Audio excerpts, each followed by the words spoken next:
Last week on the Al Nicoletti Show. Logan Fulmer. Logan, the man, the myth, the legend. A lot of the discipline for me is understanding the laws and understanding what could be a claim or could be a problem. 2/3 of things need to be solved out of the courtroom so that the last part, the financial model, works. The goal is to present something to an underwriter that says, I feel like the odds of a claim happening here are very low. We pick up a probate.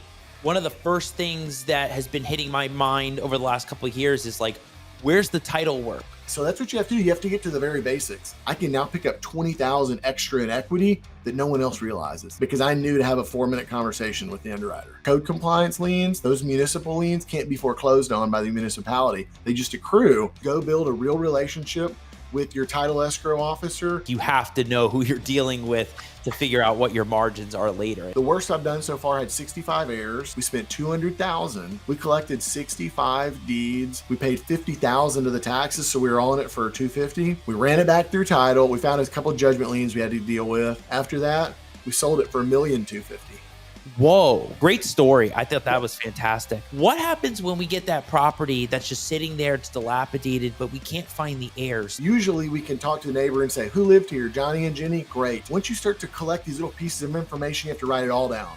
Because what you're doing is you're solving a mystery. You have to start out with interviews. You have to find any data that you can. Usually the land records are a great place, but if you continue to dig and use your resources, you'll find them. I love it, man. Thanks for coming on. Absolutely, Al. We'll see you next time. That was a lot of fun last week with Logan. And if you missed any of that episode, you got to go back on the YouTube channel or Spotify and iTunes and check out that episode.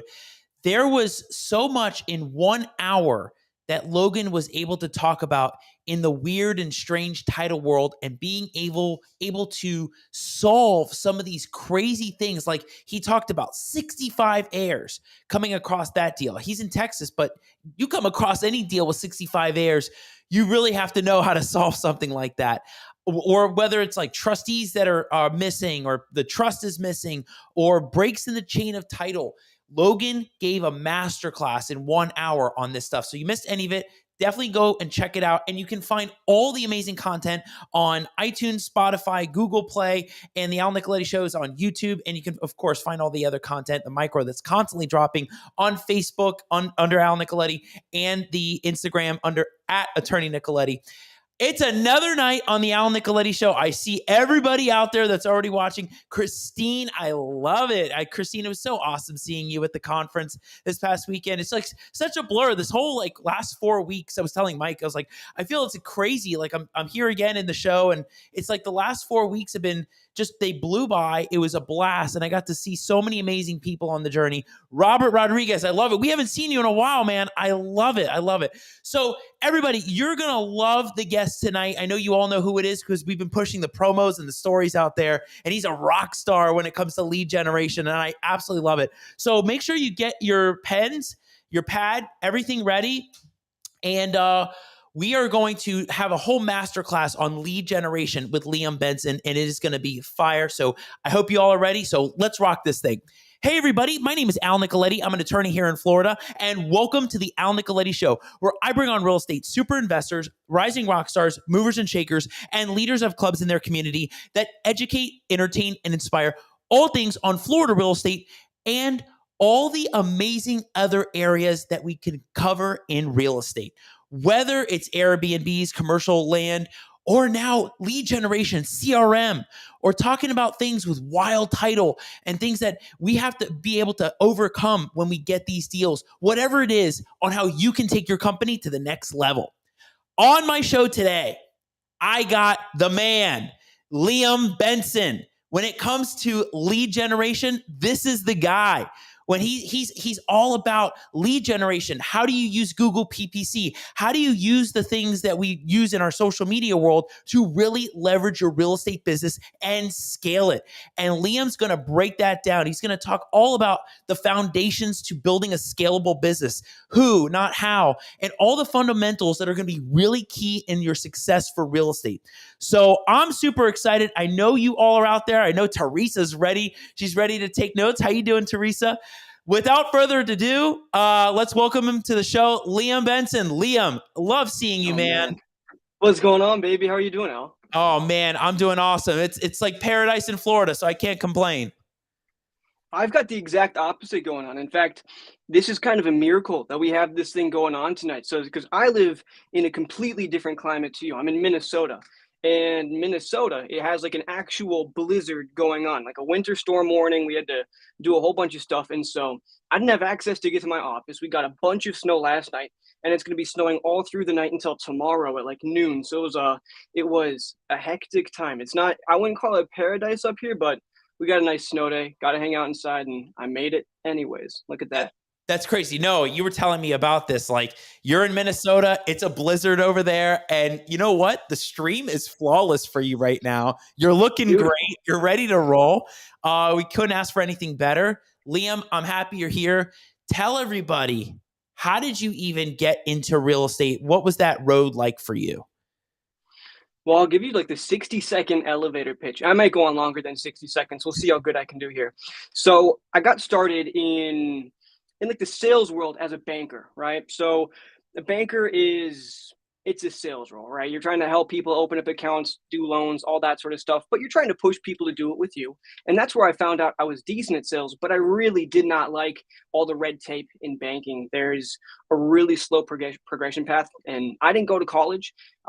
For me to get to the income level that I wanted to get to, I had to get into college and go and get some kind of I had to get a bachelor's in something and likely get a master's and put in 15 years at the bank before I can get into the multi six-figure range. And I just didn't really see that being, what was for me. That wasn't the way that I wanted to go. So I left banking. I got my real estate license and switched over to doing that. And that's where really it all started from there. I joined this brokerage that was really, really gracious. And what they did is they provided free leads for all the agents in the brokerage. So they give each agent probably 10, 15 inbound buyer leads per day. And I was really good at setting appointments off of them, and I was getting a lot of clients off of them. From there, I realized I didn't like being an agent so much. I liked setting the appointments. I liked doing that aspect of it. I hated driving around to all these houses. I hated showing them. I hated having to deal with the clients and how emotional they were on it. And during our weekly team meetings, this epiphany sort of came to me where all of the other agents in the team had really, really bad numbers. Like we're taking a look at our sheets, and the attempt rate is like 5%. So these agents are only talking to 5% or even trying to talk to 5% of the leads coming to them. Contact rate 1% or lower. So they're not getting in contact with any of their leads. And my numbers were just off the charts. And so I just talked to each of the agents, and I was like, hey, why don't you just give me your leads? I'll convert them into appointments. You go on them. You keep the client. Just give me a referral fee for what I work for you. Okay, cool. We don't want to work these anyways.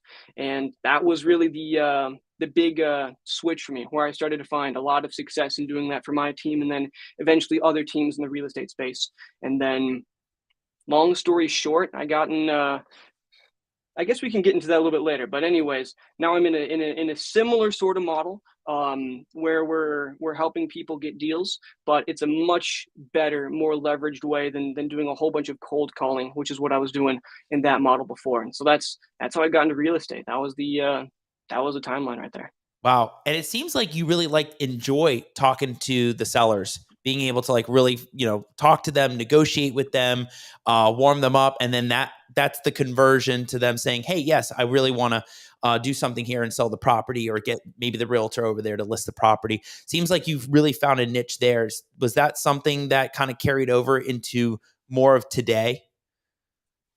Well, it's carried over in some senses, in the investment space, the transition as far as going from being a realtor and having those conversations of trying to get listed on the MLS and then working them into investment transactions. It's a really, really simple shift. Unfortunately, nowadays, I don't get to be on the phone with sellers as much as possible, or as much as I'd like to. And the reason for that is it's just as not much of a leveraged task. It's not the best use of my time nowadays. I do still have a transactional business here in Minnesota called Minnesota House Partners. So we do fix and flips, we do wholesales, we do a lot of different transaction types. So we still do have that going on. But unfortunately, I don't get to be on the phone as much as I used to. I do have a show called The Closer Show, where we call leads and lock them up live for probably do once a week or so. So that's where I get to have my outlet and have some fun talking to leads. Yeah, I can only imagine. I can see that you probably have fun doing that. Awesome stuff. So one thing that's really interesting because you have your podcast, Whole Scaling. We'll make sure we put the QR code up for that.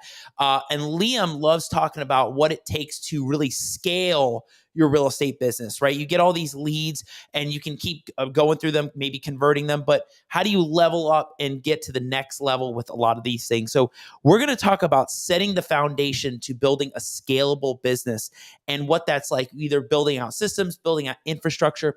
Liam, lead us into this, and how do you build that foundation that leads to the success of a scalable business? So when you're looking at it, here's something that I think a lot of people in the audience probably are finding themselves in. They're getting one deal, maybe two deals under contract, and they're going to go and work those. They're going to get paid out from those. And then the next month they find that all of a sudden their pipeline's totally dry.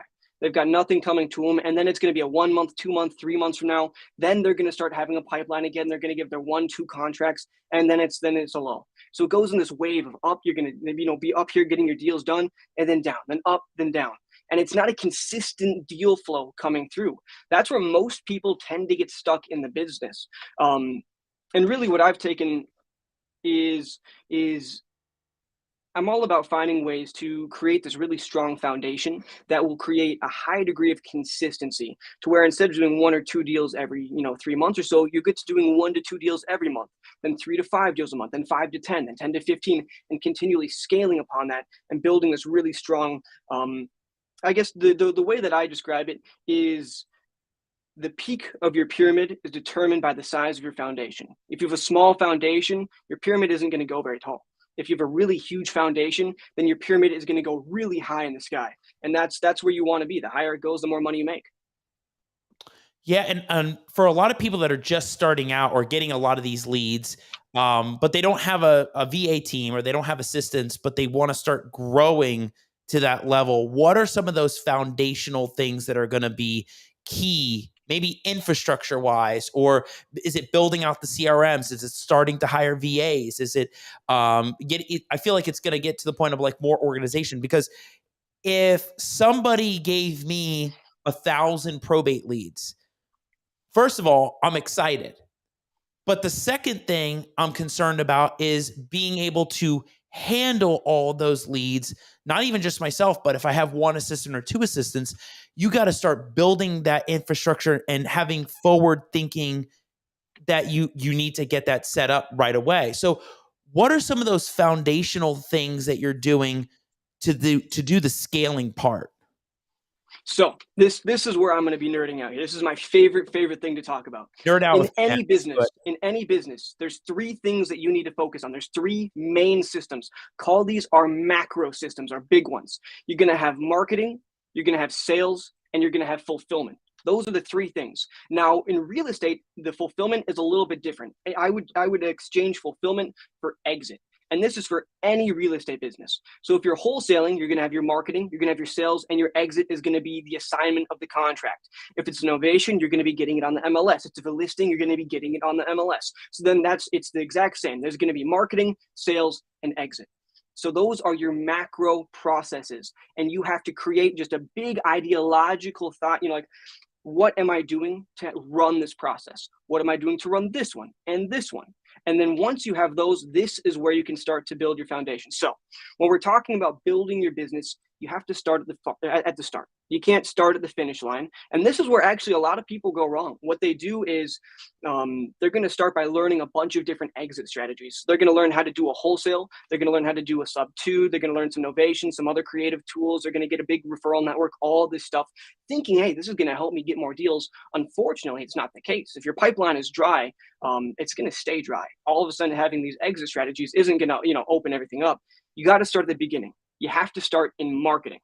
So when we're looking at marketing, the macro process, this is going to be what the strategy we're doing to get leads are. So there's 2 main types of marketing in the real estate space. There's going to be your outbound marketing, and there's going to be your inbound marketing. So outbound is where you're reaching out to people and seeing if they want to sell their house. Inbound marketing is where you're going to have these different hooks in the water where people can come to you and see if they want to, and ask if you can buy their house. So in any instance, inbound leads are always going to be significantly higher quality because they have intent baked in. You're not trying to pull it out of them. You're not trying to fish it out of them. They've come with that baked in. However, inbound leads, they have a higher cost restriction to getting started in them, because you have to be paying to either get your ads out in the space or to get your site optimized or to get your mailers out there, whatever your inbound method is. There's extra costs associated with it, where if you're doing outbound marketing, and that now you're leveraged not by capital, but by the amount of time you can put into it. Because you can put your time into making more dials, sending more texts, knocking on more doors. So you have to understand at which point are you in your business? What are you more hard out for? Is your time more valuable to you, or is your money more valuable to you? And once you make that decision, that will help you determine which of the methods is going to be the best way for you to go to begin scaling. A lot of people, if you guys are brand new to the space, maybe you don't have a full-time job, or maybe you do, but you don't have a whole bunch of expendable cash, you don't have a whole bunch of money on the side, for you, you've got to start in outbound marketing. You have to get one of these processes in place. You have to choose what you want to do. And for me, I'm biased towards cold calling. I like it a lot better than any of the other methods. Mass SMS is getting tougher and tougher with regulations, and it's kind of a cop-out. You're not really building a skill set, and most people are doing it out of fear of talking on the phones. Cold calling, its delivery rates are still high, conversion rates are still high, and you're building a true skill set and being able to talk to people. So I'm biased towards cold calling. So beginners, I'd recommend diving into cold calling. From there, what you do is you just put together a really simple process. Start at your end goal, finding a lead, and then you just got to work backwards to the front. And you just draw it out, create a repeatable process, and it could be the simplest thing ever. It doesn't have to be perfect. And then you do it. You run that process through. And then you go back to the beginning and you run the process again and again. And then you're going to have a new idea. You're going to add it to the process. And you're going to figure out something that doesn't work in it. Maybe you thought it was going to work. It doesn't. You're going to cut that out. And you constantly iterate on it. And then all of a sudden you find that, hey, I've got this really well-refined process that I, put in 6, 7, 8 months into, and now this thing's performing like crazy. So let's start there. Inbound, outbound, right? Yeah. And I know you like the outbound for new ones because, less money, but more time. And the inbound, I could see that being more like the PPC. You're putting more money into it, but less time. So what's that? How do you find that balance really between the two, where you're not overspending, but you're also not spending time doing the kind of stuff like you're being on the phone all the time? I mean, at a certain point, you can't be on the phone all the time. Mm-hmm. So this is when we're talking about scaling, right? If we are going to figure out how we're going to be getting consistency in the business, again, it starts in the marketing. You need consistent lead flow through and through. So eventually it gets to a point where you're doing as many dials as you possibly can. You can't do more dials. So now you need to do one of two things. You can either hire people to do calling for you. And so that's where you're leveraging capital to leverage other people's time. Or this is where you start to make the change into doing inbound. Now you're going to be spending money to get leads directly into your business. And I recommend doing that rather than scaling via outbound, because when you're looking at the amount of processes you need to build out to really scale an outbound operation, there's a lot more there because you have to manage people. And with people, there's always going to be more problems. But versus if you're just going to start doing inbound methods, like running an ad set, all you've got to do is pay to get that ad set set up once and pay a team to run the ads for you. Or you can do it yourself. I wouldn't recommend it just because now you're learning an entirely new skill set, which the best business owners aren't experts in everything. They're really good at connecting the dots between experts who are good at what they do. They keep people who are smarter around them. And so then scaling wise, that's where you make that decision, where you're putting as much effort into your outbound as possible. You're getting a consistent degree of income coming in from that. And now you want to start freeing up your time. You don't want to be spending as much time on the phones. You want to get better leads coming in. And you really want to start being able to, put like the nitrous into your engine, get that big boost. And then that way you can really take off. Let's go one step up on the inbound marketing. How to fine tune the inbound marketing. So not on a basic level, but more on an intermediate advanced level of really ramping up the inbound so that you're getting more of the leads that are like, oh, we do want to sell. You don't have to reach out to us. What is it, using better terms or keywords, or of course it's getting with a company that understands how to use that kind of stuff, right? You don't want to learn that on your own unless you really want to put the time into it. But what seems to be really sticking? Because if you put wholesaling or real estate or buy, sell in a Google PPC, I mean, that's a wide range of stuff. It seems like it's like really narrowing the focus down to certain words and terms. What would that look like?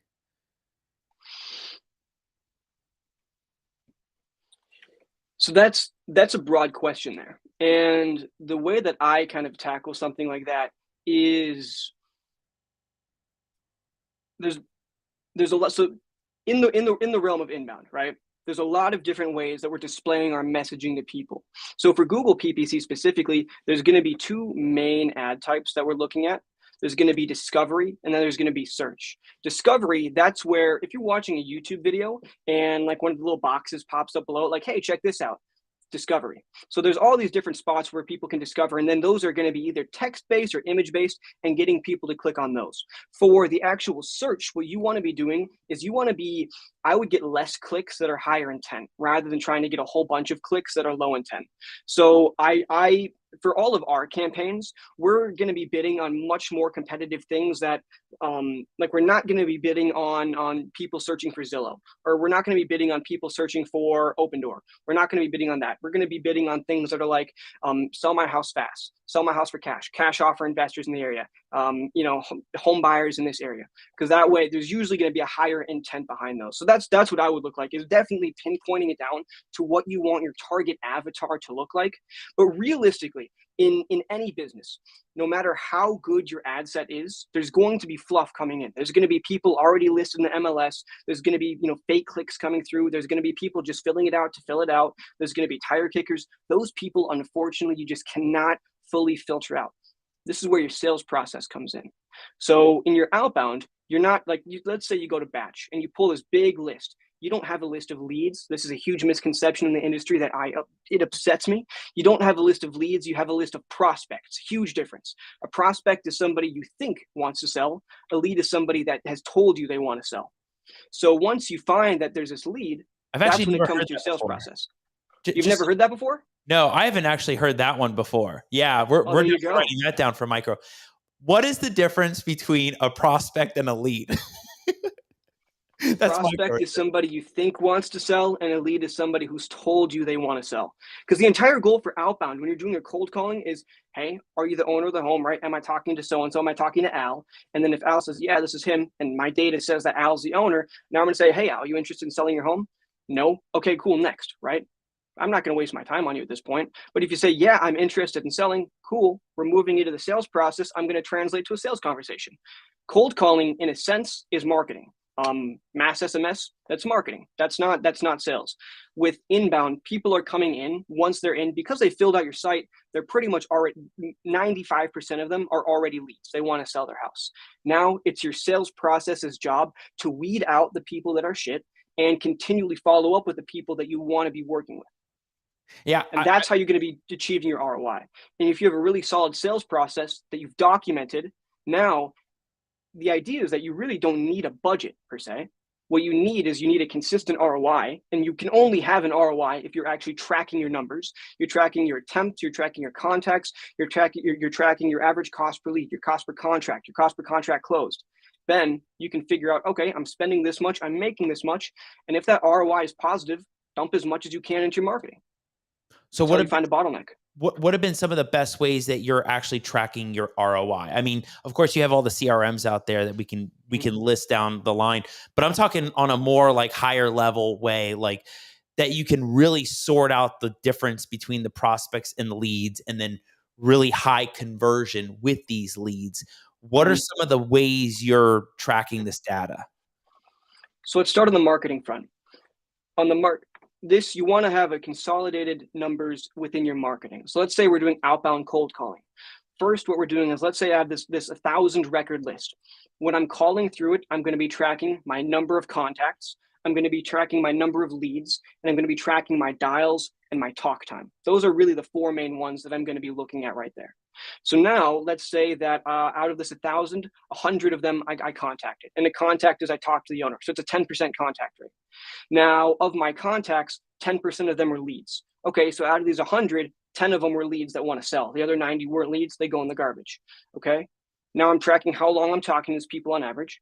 And now at the end of the call, all of this is going to be logged. And your dialing software should log this. And if it's not, you just got to manually put these into a spreadsheet. It's imperative. So now we can take a look at this list and say, okay, out of this, 1,000, we had 100 that were contacts, we had 10 leads, and now we can start assigning, like, it took me, an hour to dial through this. Of course, it would take longer, and my time is worth, $100 an hour, so it cost me $100 to dial through this. And for 10 leads, that's $10 cost per lead. So now you can figure out what your leads cost. And then you can say, okay, and it takes 10 leads to get a contract, so now my cost per contract is $100. The one thing that people tend to make the mistake in is they want to have a perfect system before they start tracking their numbers. And that doesn't work very well, because if you try to perfect your system, A, you don't actually know what works yet. You're just kind of going in blind. And B, you're not tracking any numbers because you're waiting for it to be perfect. Imperfect action is always going to be perfect in action. That's the way that I look at it. The other mistake that I see people make when they're trying to track their numbers is they try to automate too much of it.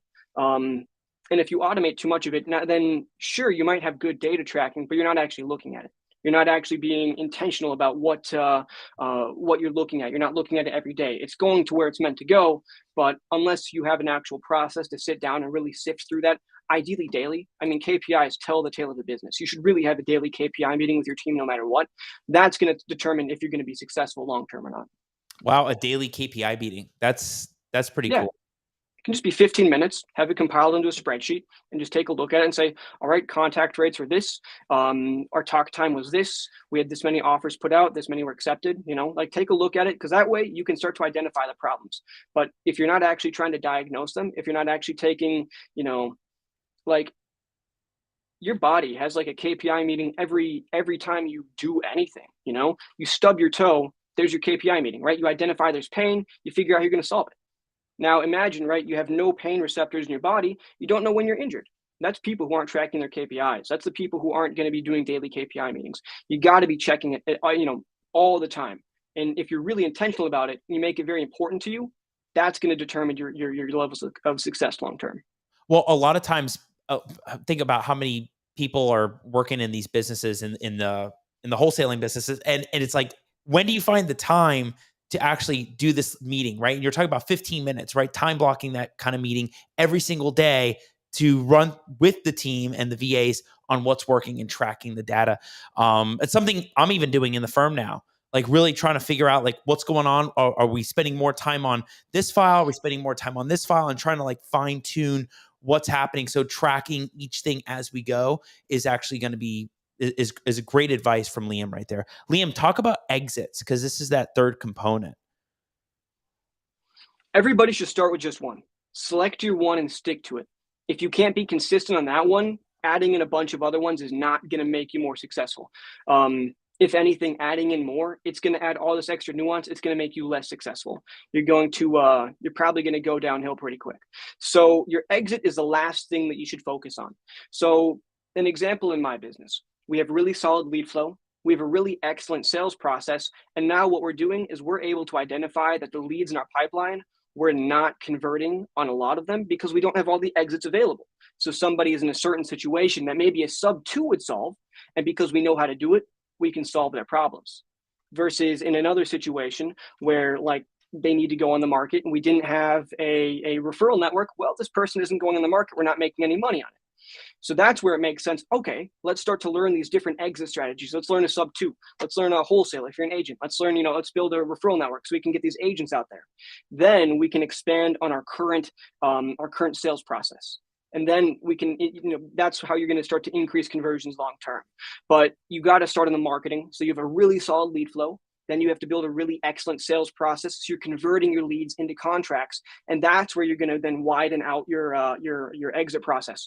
If you think of it like a pipe and the water is moving one direction, it doesn't make sense to widen out the back end of the pipe really wide, because it's like, okay, cool, we're never going to have a bottleneck here at the back end of the pipe. No water's getting there anyways because you have a bottleneck up earlier. So you got to widen up from the front to the back. Can everybody see how Liam could just like talk about this for like 5-6 hours? Like we've only scratched the surface of like all this stuff in the 3-component process. And I tell people all the time, Liam, is how if you're getting into a real estate deal, you also have to think about the exit to it as well. Are you keeping it long term? Are you keeping it short term? Are you going to wholesale it? And I talk about that with people that pick up probate leads, right? What are we going to do with the probate lead? Well, that's your exit strategy. What are you going to do with it after? The marketing's one thing, but you're right. You have to know what you're doing at the back end. A lot of people don't think about that. They're only thinking about the contract in the beginning part. So that's crazy. Also, talk to us about some other things when it comes to lead conversion and lead generation, right? I know you wanted to touch on that depending on the business you're in, but how do you visualize and segment the process of lead generation and conversion?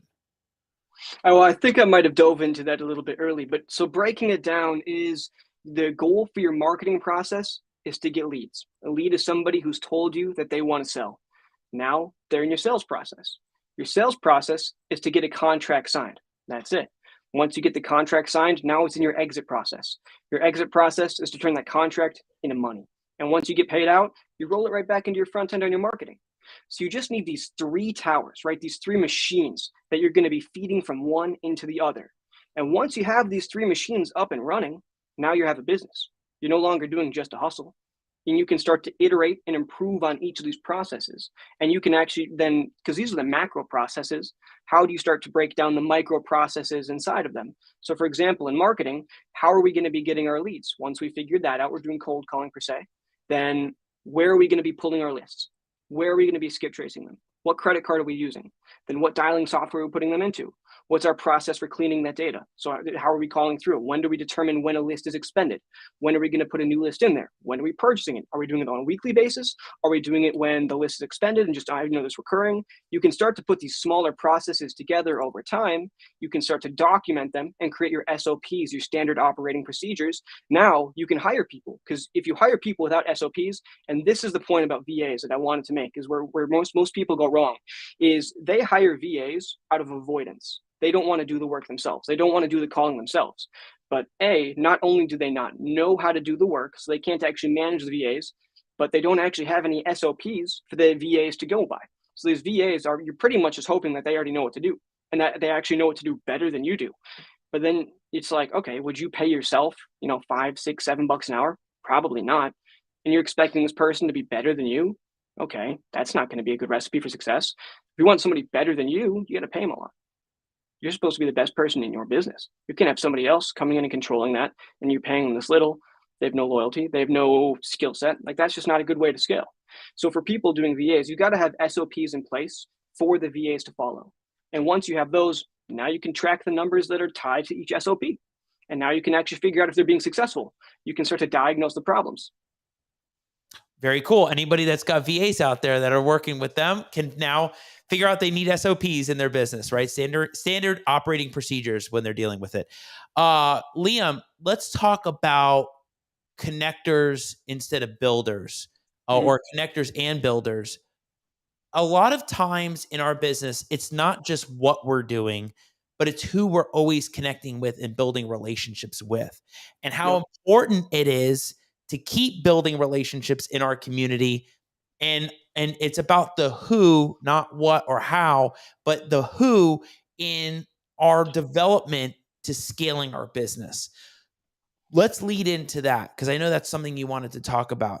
What is the big golden nugget when it comes to the who, not how?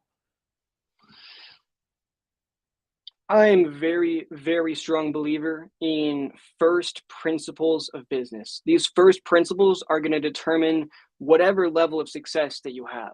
One of the most important first principles is this idea of who, not how.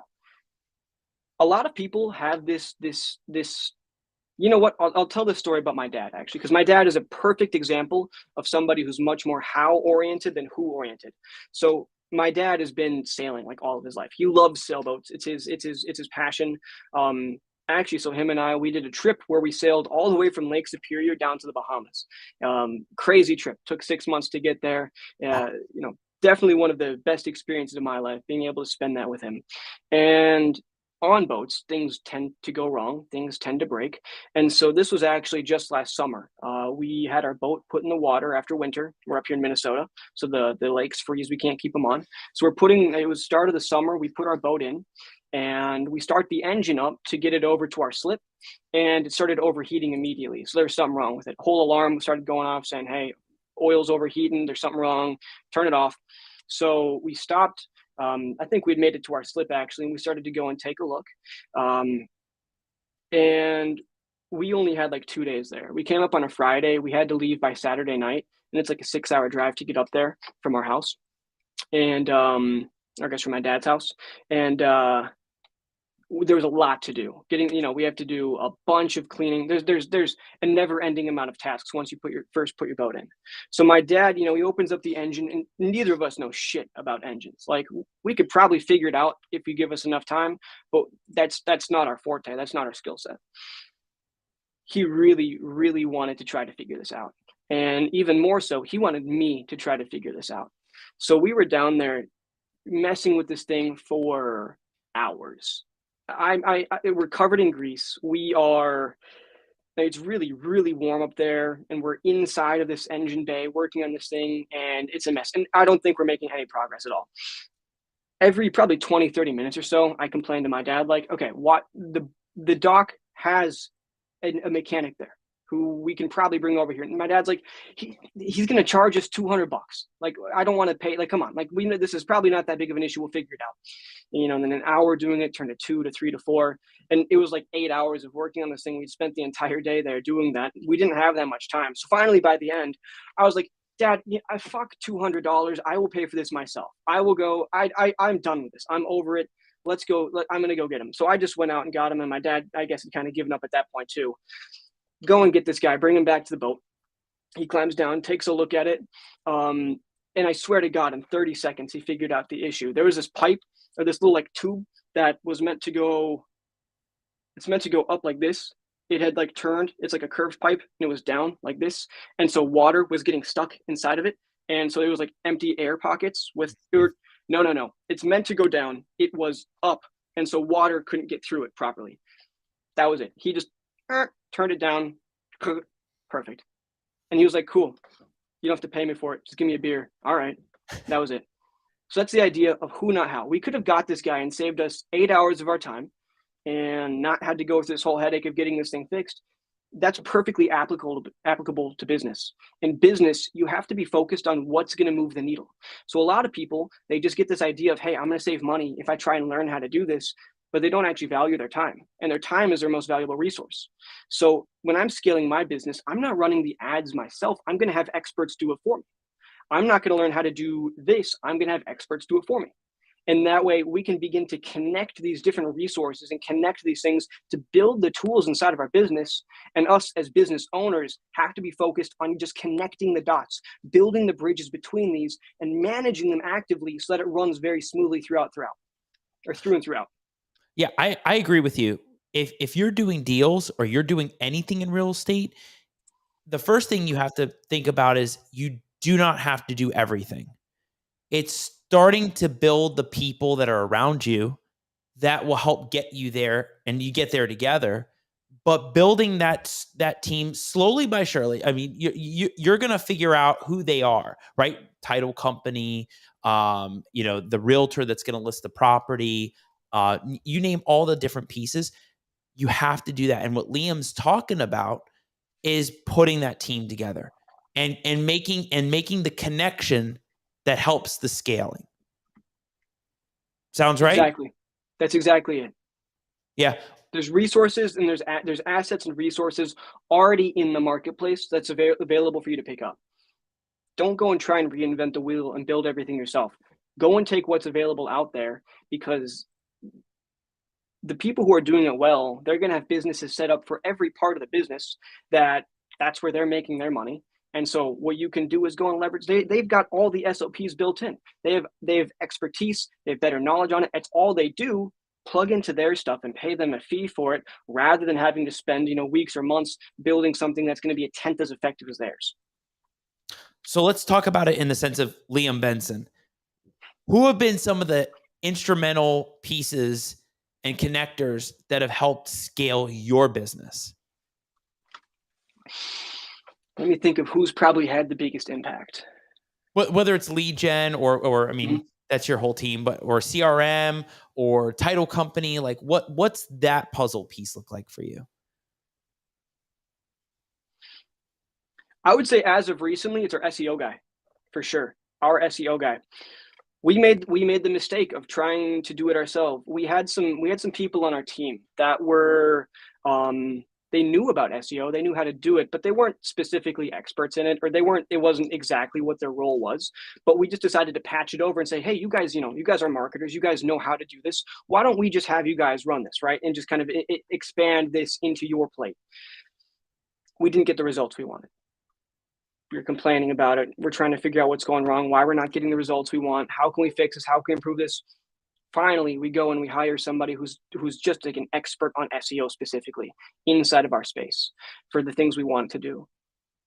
Within like a week, the results were immediate and noticeable across everything, all of the different initiatives that we wanted to really expand upon with our SEO. The improvement was massive. So that's what's really moved the needle for us recently, was that right there, where we didn't even stick by our principles and what we did because we thought we had people that were good enough, and it just wasn't. SEO. So search engine optimization. Yeah, but I mean different than like Google PPC. Yeah, sure. So what are they focusing on more in your business than like a Google PPC lead? Like, are they focusing on doing like more of the articles? Are they revamping the website constantly? Like what have been some of the tactics there? So in our business, iSpeedToLead, so iSpeedToLead.com, that business is a marketplace where anybody can come and pick up inbound PPC leads. We've already foot the bill to generate those. Or I shouldn't say inbound PPC leads, but inbound leads. So in order to generate these leads, we've got a lot of hooks in the water to try and generate as many as possible. And one of those avenues is an SEO or multiple SEO resources. So here's the difference between the two. PPC, you're going to get immediate results, and it's much more scalable because Google will always accept more money from you. So you can go and pay them more and more. They'll display your ads to more and more people. Therefore, you're going to get more and more leads as long as you have a good conversion funnel that you're pushing these leads to. So that's what that looks like. Now, SEO is similar to PPC in which you're going to be finding people who are going to be searching for these key terms. But the difference is that SEO is organically ranked, and you have to optimize your website consistently. If you think of like the website, if you think of just, the internet as this web of strings attached to each other, Google will rank your website better for a bunch of different reasons. But, one of them is going to be making sure that your website is attached by a bunch of different websites. There's other websites linking to yours. Your website links out to a bunch of others. And so, writing blogs and articles and having all these things and having people link to your blogs and all this stuff and attaching you to the web takes a real skill to do that well. So and SEO is it's a really effective method. The problem is that people just don't have the capital to really pay somebody to do it well. In SEO, it's an asset that you have to build up over time, and it's something that can perform consistently. But it usually takes, I would say, $10,000 or $20,000 with a really good expert to get a well-ranking SEO site in any market in the U.S. Within the real estate space. But once you have one, it can perform consistently for a long time. Yeah, I heard it takes like 5 years. Somebody told me that it takes like 5 years to like really sink in. Have you heard that? That's true and not true. The longer and more consistent you're doing, the better and better it's going to rank. You can definitely get it in shorter periods of time than in that 5 years. You can get stuff to rank well in 6 to 12 months. But the more, if you're doing it well consistently, the longer, then of course there's just going to be more out there. So the 5 years, that's a little bit of a stretch, honestly. You've seen websites that have gone and ranked well and then fallen off the face of the map in that period of time. Yeah. But definitely it's a consistent thing. Definitely at least 6 months plus. Yeah. Well, Liam, tell us about what the iSpeedToLead does, right? iSpeedToLead. What does the company really focus on? Lead generation, right? Yeah. Okay. Exactly. So Christine brought up a great question. We'll talk about that. what types of leads does iSpeedToLead cover? So we cover motivated sellers who want to sell their home. That's it. We have all of our hooks that are out in the internet, and all these people are coming to us saying they want to sell their house. Then we have our internal team reach out to each person and say, hey, you're actually interested in selling. Everything you submitted to us is true. Once we verify it, we put it on the site and we let people buy them one by one. And the solution, or the problem that this was aiming to solve, is that the barrier of entry to inbound leads used to be astronomically high, where if you want to really be successful in PPC, let's say for a nationwide campaign, the minimum I would recommend starting with is $3,000 a month in budget. It's just, real estate is just an expensive area to get started in, no matter what. If you're going to be doing local targeted markets, like you just want to, do Atlanta, or you just want to do like Phoenix, so these higher price point markets, the minimum I would start with is $5,000 a month. Realistically, probably closer to $7,000. Most people don't have that kind of money. They especially if they don't have a high performing business. So the barrier of entry to getting these leads in your business was super high. So what we did is we thought, okay, we've got the money to spend on the ads. Why don't we just go and generate all these leads, put them on a platform like Amazon, so that way anybody can come on and browse them, and they can buy them just one at a time. That way, if they have a much lower budget, they can still start to get these really high quality inbound leads into their business. That's what it aims to solve. And for Christine's question that I see, do you also provide leads for commercial real estate agents? At this point, we don't have anything that's specifically commercial. No, it's something that we're looking to move into. We do just have a couple of initiatives that we're focusing down on right now. It's mostly going to be focused on single family residential and multifamily properties that are direct to seller. Cool. There's your answer right there. Yeah, I could see you guys getting into commercial. I mean, commercial seems to be really hot right now. Because of you're seeing all the leads out there, and maybe you're probably seeing more leads come up in different markets, what have been some of the hot markets or maybe cooler markets that you've been seeing right now with what's happening?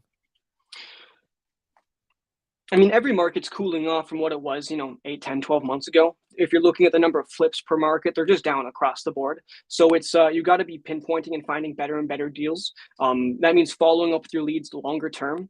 But the thing this is something that I get asked quite a lot is, hey, like what markets are really performing right now? If there's people who live there, the market is performing. If it's growing in population, if it's a city, it's performing.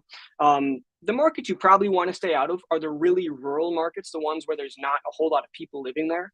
The way that you should think about it is investors are a certain percentage, right? Let's just say 2% of the entire population. I'm sure it's probably lower, but let's just say that 2% of the population. If there's 1 million people in a city versus 1,000 people in the city, you're looking at a huge scale of magnitude difference in the number of investors that are in each market. And so let's say, you've got this 1,000 population and there's only 2% of the people, the investors, maybe none of them are buying right now. Who knows? Versus if there's 1 million people in the city, there's going to be a lot more people who are willing to buy those deals. So I would definitely still focus in markets that are growing in population. And the thing is like, there's no magic market where you're going to be able to get these deals that are just way fatter than everywhere else. When you're looking at like California, for example, the margins and spreads on those deals are a lot larger than, let's say, Alabama. But the difference is those deals are a lot more expensive to get. When you're looking at the marketing cost and the cost per contract, they're a lot higher there. Versus in Alabama, it's going to be a lower cost per contract, but it's going to be a lower spread too. The number that you're really looking at is your ROI, my return on investment, or technically ROAS, your return on ad spend. That's really consistent across pretty much all markets in the US as far as we've seen. Yeah, it depends on what market you're in. That's going to depend on the cost, right? Like you said, Exactly. California's going to be higher. Florida's probably high. New York's probably high. But then you go to like Kansas or Arkansas, it's probably lower, but the spreads are going to be lower. Exactly. Yeah. If there were some magic market, there are people with billions of data points that would figure that out really quick. There's when you're looking at the big venture capital backed companies, they definitely have teams that's all they do, are just trying to find out where they're going to get a little bit better margin there, and cool. then it's going to even out pretty quick. Yeah. So let's just make sure everybody knows where to find your stuff. iSpeedToLead. If you're interested in leads, where can they find that, Liam? Just go to iSpeedToLead.com. If you look it up, I think we're actually running a promotion right now where after you sign up, just book a call with one of our team members and you'll get 3 leads for, I want to say, like 70% off. Wow. Yeah, that's pretty good. That's pretty good. I mean, just to start off right now. And make sure you scan the QR code for Liam's podcast, Whole Scaling. Tell us a little bit about that. So somebody who I'm a huge fan of is this guy, Alex Hormozy. He's one of my favorite business influencers in the space. And I just love his model where he just leads with value, tries to give really specific, applicable advice. And I find myself in a similar set of shoes where I have really specific and applicable advice for the real estate space on how people should scale their business. So in my podcast, they're just short 15 minutes, and I have a specific problem. I have a story revolving around that problem and how to solve it. And they're just really quick bite-sized things that you can put into play in your business immediately, and just go from there. That's really the entire idea and model behind it. The second thing that we have that we're really quadrupling our efforts down into, and it's been a ton of fun, is we have a Discord community as well. Everything's completely free, by the way. We're never going to sell courses or anything on that front. That's not our model. We make our money in the real estate space. So we have this Discord where we've got, I think we actually just broke 2,100 members today. And in there, we have daily accountability calls. We have sales training. We have all of our proprietary real estate contracts. We have, what else do we have in there? A bunch of other stuff. We've got people in there who are designated towards helping you close your leads. We've got marketing experts who can help you figure out what your plan should be to get your marketing going. That's all free. And the link to that is just, if you just type into your browser, discord.gg/closer, you can hop into that as well. All right. If you missed that, we'll make sure we type that again. Can you say that one more time? Yep. Discord.gg/closer. Boom. We're putting that up on the screen. Liam, yeah, people are scanning the QR code. Awesome stuff. I think, again, with all the guests that we've had on, everybody can go into like a whole deep masterclass on this. So I hope people find Liam's podcast, listen to it. I love the bite-sized things with the podcast, but I love what you guys are doing. I know there's a lot of people in the real estate space that are using iSpeedToLead that are out there that are having great success. So we just broke 15,000 people on the platform. That's a lot. Yeah. That's a lot. Congratulations, man. Thank you, man. It's great seeing that. And I see you at Wholesaling Live. I saw you at Hustle Harder. You guys are really pushing the platform out there, and it's really working. So we'll make sure we keep putting it up there. Liam, awesome stuff. I know there's probably so much we can get into. Let's get to this whole wrap-up point. Liam, final words, final thoughts, everything Liam Benson on the market, lead generation, lead conversion, you name it. Final words, final thoughts, Liam Benson. The market right now is falling. It's tougher and tougher to find your deals. Right now, if you really want to create leverage for yourself in the marketplace, you have to double down in your sales process. You've got to be following up with your leads longer. You've got to be following up with your leads better, because I promise you, there's somebody like me out there who's following up with my leads consistently. There's somebody like me out there who, for me, we have an infinite automated drip for every single lead in our pipeline, no matter what. When they're ready to sell, we are going to hit them, guaranteed. If you're not doing that, you're going to be losing deals to people like me. The currency in the marketplace right now is trust. Build trust with your sellers, build this pipeline, and that's where you're going to find your very best deals. If you're just hoping to find these unicorns, these one-offs, you're going to find yourself in a tough spot. So consistently follow up, build trust, and you're going to weather the storm. And if you build this really consistent process, once the market takes a turn, you are going to be explosive. Love it. You heard it right there from Liam. Liam, awesome stuff. Awesome. You have people that are dropping gems. Robert Rodriguez dropping gems. The explosions. Teresa even saying, I'm in the land space. I just joined a mastermind where all the ladies are in the housing space. I'll be sure to share your info with all the housing networks. Christine's loving it. Thank you, Teresa. Yeah, Teresa's got a great group, so make sure you guys will connect. So I love it, man. Thanks so much for being on. I think it's great that we got to talk about this, because everybody needs leads out there, and they're looking to really dive into more markets and get more leads. So love it, man. I can't wait to see you soon. I don't know where you're going to be next, but every time I see you, it's always a blast. Dude, I'm excited too. I know you're going to be at a lot of events. I have no idea what our docket looks like, but I'm sure that we're going to catch up soon. Oh yeah, we'll be linking up. Thanks again, man. Stay safe from the blizzard out there. Don't go anywhere. Thank you. Will do. I'll try my best. All right, man. I'll see you soon. All right, everybody. If you want to learn more about lead generation, you definitely need to follow Liam. Liam will talk about this stuff and really dive deep on it. We did a reel at Wholesaling Live, and when I asked Liam one question about Google PPC, he did a whole 5-minute session on Google PPC and talking about how you got to get Google reviews. If you missed that, check that out. We just did a reel on that, but he dives deep on this stuff. He gets really detailed with it, and that's going to be really key to your success in scaling your business. And Liam's company, they do all those leads on the housing. They're working on commercial and other types of leads, but you definitely want to check out iSpeedToLead and all the stuff they have on there. Awesome stuff. Liam is very knowledgeable, very smart with this kind of stuff. So check them out. And if you missed any of this episode, you definitely want to go back, check it out from the beginning, scan the QR code, because that's where you're going to find the Al Nicoletti Show on iTunes, Spotify, Google Play. It's on Facebook and all the micro that's dropping at Attorney Nicoletti. If you scan that, you'll get the link tree that has all the links right there. And you'll see everything that's out there. So again, another night on the show. Thank you all so much for joining. I love that you all are constantly engaging. That's what we want, the engagement, the questions, the comments, because that's going to bring out the best in the guests and the show, because we want to provide the most value to you out there. So again, we'll see you all next week, Wednesday, 9 p.m. Eastern. Hope you all have a great night. I'll see you then.